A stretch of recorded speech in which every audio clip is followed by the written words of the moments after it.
სახელითა მამისათა და ძისათა და სულისა წმინდისათა ჩვენთან არს მერთვა დაგლოცოთ ვილოცავთ ყველას დღევანდელ დღეს შეგვეწიოს დღევანდელი წმინდანების ვალდა და მეოხება მათი ლოცვით მათი მეოხებით ღმერთმა გადაარჩინოს გაამთლიანოს გაერთიანოს ჩვენი ქვეყანა დაიფაროს ჩვენი მონასტერი ყველა მართლმადიდებელი ქრისტიანი ვილოცავთ ყველას მარხვის დაწყებას მარხვა ეს არის ივანე ოქროპირი ბრძანებს არის მარხვა არის ეს არის წმინდა ცხოვრების დაწყება მარხვა ეს არის როდესაც ადამიანი იწყებს თავის ნებებთან ბრძოლას მარხვა ეს არის როდესაც ადამიანის გული ცდილობს რომ განიწმინდოს მარხვა ეს არის როდესაც ადამიანი ცდილობს რომ უფრო მეტად მიმტევებელი და შემწყნარებელი იყოს ვიდრე მას ზოგადად უწევს ამ ცხოვრებაში ყოფნის დროს იყოს რა თქმა უნდა ყოველი ქრისტიანის მოვალეობა და ყოველდღიურად ყოველ მისი ცხოვრება იყოს იმსგავსებული ქრისტეს ცხოვრებასთან რომ იყოს შემწყნარებელი არ განიკითხავდეს არავის თუნდაც ჩვენ მოძღვრებს ხშირად გვაქვს ხოლმე იმის განცდა როდესაც ადამიანი მოდის აღსარებაზე და რაიმე ისეც ამბობს აღსარებაში რომ დიდი სინანული აქვს და ხშირად არის ხოლმე რომ ადამიანი ითხოვს თუნდაც სასჯელს ბევრჯერ უთხოვიათ სასჯელი რომ აი ამის საპირწონით რაღაცა სასჯელი რომ დაედოს მას მაგრამ მე ვფიქრობ რომ მაინც ადამიანი რახან მოდის აღსარებაზე სინანულით და ითხოვს ღვთისგან მარტო შეწყნარებლობას და შემწეობას ითხოვს რომ ღმერთმა მას თავისი ცოდვები მიუტევოს და აქ მას სინანული ეს უკვე არის მისი საკურნებელი ის ადამიანი ამ სინანულით აუცილებლად განიკურნება მასთან უნდა დავეხმაროთ ჩვენ თვითონ ადამიანს ჩვენს გვერდით ყოფ ადამიანს უნდა უბიძგოთ რომ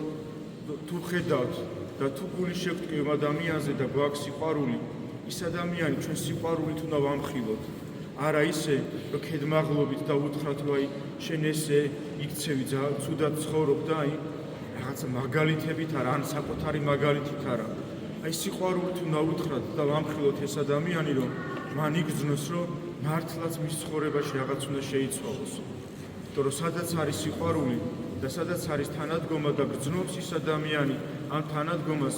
თავგორიც არ უნდა იყოს თუნდაც ის ამპარტავანი და მიუღებლობა ქონდეს ამის ის ადამიანი აუცილებლად შეიძლება თუნდაც აი ამ ჩვენ სიყვარულს გაითვალისწინებს რომ მასზე ზრუნველობას გაითვალისწინებს შეეცდება რომ რაღაც ის ადამიანი ამ მდგომარეობიდან გამოვიდეს დღეს ჩვენ წავიკითხეთ სახარება სადაც მაცხოვარმა განკურნა ეშმაკეული ადამიანი რომლის განკურნებას ვერ შეძლეს მოციქულება და როგორც ეკითხებიან რომ ჩვენ რატო ვერ შევძელითო ამ ადამიანის განკურნება და ურწმუნოებისა თქვენისათვის იმიტომ რომ ჩვენ ხშირად ადამიანებს არ გვაქვს იმდენი ძალა იმდენი რწმენა სულიერი რომ რაღაცას რო ვიწყებთ თუნდაც იმ ადამიანისთვის რომ ლოცვას ვიწყებთ დარდომილი ადამიანისათვის ძვლოდი ადამიანისათვის და ჩვენ გქონდეს იმის განცდა რომ ჩვენი ლოცვა მას შეეწევა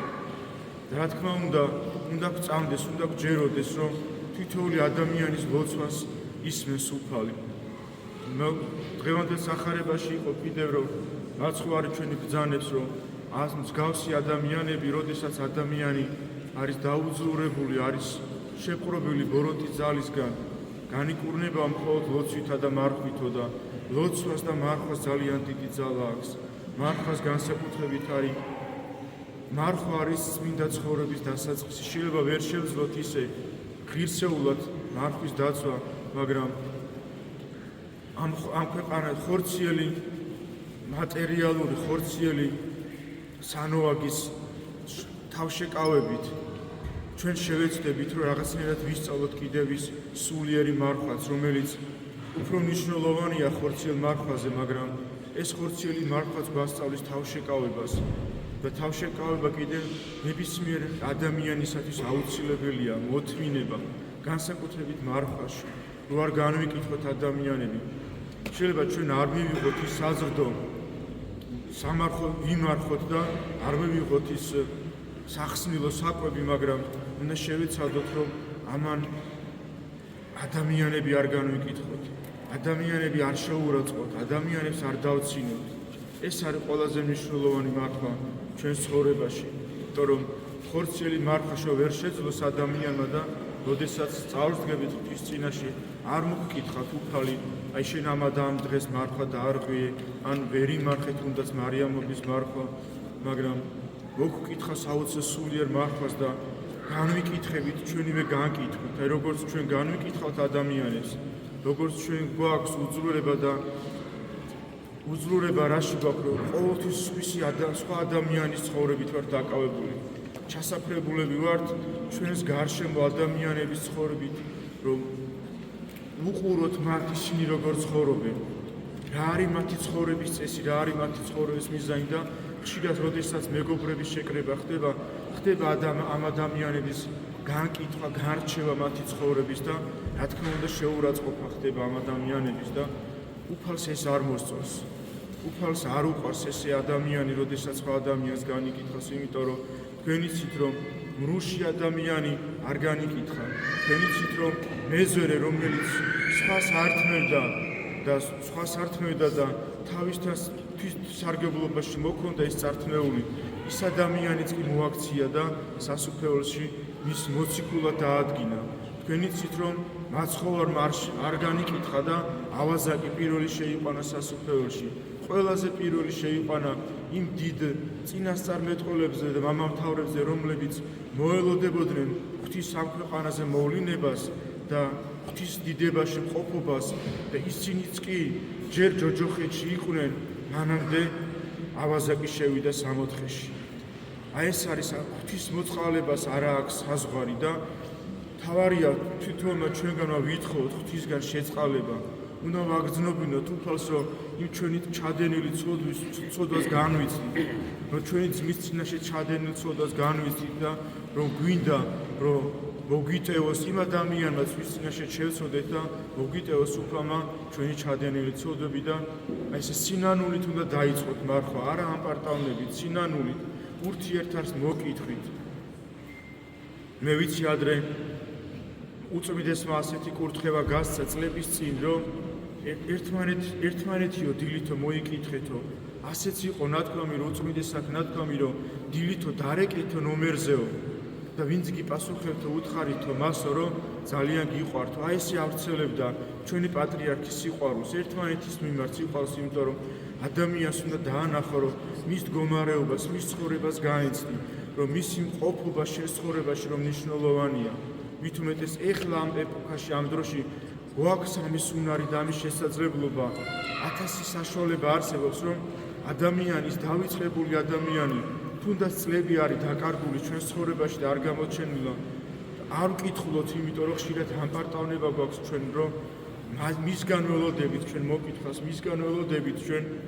რომ გამოხატოს ჩვენს მიერ სიყვარული, მაგრამ სიყვარული არ მაღლოისო, ამბობს პავლე მოციქული. სიყვარულსო არ შურსო, სიყვარული არ განიკითხავსო. აი ეს უნდა ვისწავლოთ სიყვარული, რომ არ განვიკითხოთ და ის წლების მანძილზე დაკარგული ადამიანი მოვიკითხოთ და გამოვხატოთ სიყვარული ვის მიმართ. რამდენად შეიძლება როგორ ჭირდება და როგორ უნდა მას ჩვენი გვერდში დგომა და თუნდაც თავისი რაღაცა იმის გამო, რომ რაღაცის გამო ჩვენს წინაშეერიდება, გამოჩენა ჩვენთან გამოჩენაერიდება, შეიძლება ჩვენმა სიტყვამ მის მიმართ გამოხატულმა ჩვენმა სიყვარულმა ეს ადამიანი საშინელი განსაცდელისაგან, საშინელი უსასოებისაგან ამოიყვანოს და ისე დაუბრუნოს ის იმედი, ცხოვრების გაგრძელების იმედი და ღმერთთან შეერთების იმედი და უფალთან მისვლის იმედი ისე მივიცეთ ამ ადამიანს. ჩვენზეა დამოკიდებული. აი აქ არის ჩვენი ქრისტიანობა გადის ზღვარი არის ადამიანი. იცოდეთ, რასაც გაუკეთებთ ადამიანს, რასაც დაუშავეთ ადამიანს, იქ არის თქვენი ქრისტიანობა, იქ არის ზღვარი თქვენი ქრისტიანობის. არ გეგონოთ, რომ რაღაცას აკეთებთ განსაკუთრებით, როდესაც თუნდაც დილის ლოცვებს კითხულობთ, ან ფსალმუნს კითხულობთ, ან სახარებას კითხულობთ, ან მეტანიებს აკეთებთ. არ არის ეს ზღვარი ქრისტიანობისა. ქრისტიანობის ზღვარი გადის ადამიანზე. და თქვენ ხართ ქრისტიანები და ქრისტეს მოყვარულები მაშინ, როცა თქვენ შეგიძლიათ ადამიანის, თქვენს გვერდში მყოფ ადამიანს აგრძნობინოთ, რომ ის არის ადამიანი. ის არის ღვთის შვილი და ღვთის ხატება. აი აქ გადის თქვენი ქრისტიანობა და შეეცადეთ რომ ეს მარხვა გამოს ცინანული თუ ვინმეს მიმართ გაქვთ რამე გულის ტკენა წყენა გაქვთ აჯობეთ თქვენ ამპარტავნებას აჯობეთ და შეურიგდით იმ ადამიანს მიეცით შენდობა და ღვთის წინაშე რო წარსდგებით შენდობა მიუცემლები ვერ მიიღებთ ღვთისგან შენდობას და თქვენს ესე დარჩებით განკითხულები ღვთისაგან და ღმერთმა დაგლოცოთ, ღმერთმა შეგინდოთ ცოდები და ღმერთმა თითოეულ ჩვენგანს მოგცეს უნარი ცოდათა მიტევებისა, სინანულისა, სიყვარულისა და ღმერთმა მოგცეს უნარი რომ არ განვიკითხოთ ჩვენი მოყვასი და ვასწავლოს უფალმა გვერდში დგომა და რომ ვიყოთ თითოეული ჩვენგანი ვიყოთ იმ ადამიანის მუგეში და თუნდაც მაჩვენებელი გზისა რომ იმ ადამიანს მოისურვოს რომ შეუდგეს ქრისტიანულ ცხოვრებას და იყოს ღვთის სამწყსო იყოს და ერთად ვიყოთ უფალში. ღმერთმა დაგლოცოთ, ღმერთმა ყველა შეგინდეს ცოდები და შეგვიწყოს.